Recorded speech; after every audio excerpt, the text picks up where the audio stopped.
से बोला शिव शंकर भगवान की। कुछ वाक्य सावन में कांवर की नाता।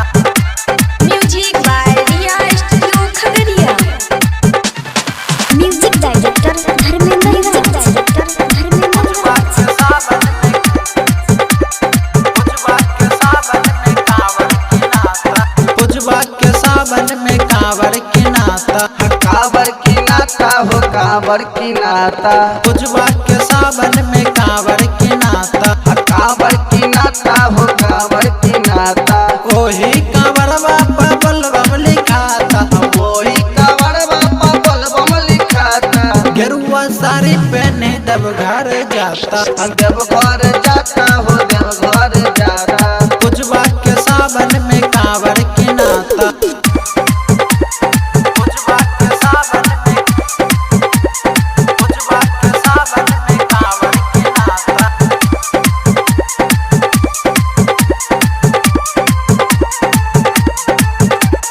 भोला के भक्ति में झूमता बाड़ी। झूमत बारी हो झूमत बारी। डीजे पे नाचत गवत जात बाड़ी। गावत जात बारी गावत जात बारी।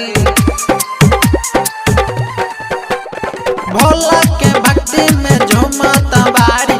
डीजे पे नाचत गवत जात बाड़ी। सुंदरी बर मंगे बाबा यहाँ जाता। बाबा यहाँ जाता हो बाबा यहाँ जाता। कुछ वाक्य सावन में कांवर की नाता। कुछ वाक्य सावन में कांवर की नाता।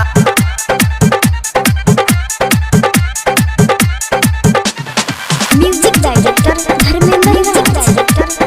कुछ वाक्य सावन में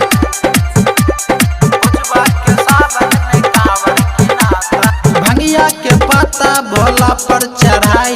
भोला पर चढ़ाई भोला पर चढ़ाई। सिलवा यारिन माँ के संग ले जाई। हाँ संग ले जाई हो संग ले जाई। भंगिया के पत्ता भोला पर चढ़ाई। सिलवा यारिन माँ के संग ले जाई।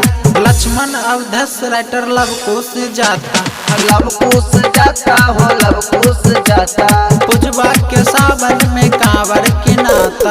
कांवर की नाता हो कांवर की नाता। कुछ वाक्य सावन में कांवर की नाता।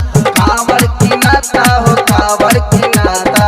ओही कांवर बाबा बलबम लिखाता। वही कांवर बाबा बलबम लिखाता। गेरुआ साड़ी पहने देवघर जाता। देवघर जाता हो देवघर जाता। कुछ वाक्य सावन में कांवर की नाता। Recording by Riya studio Khagaria Bhadas.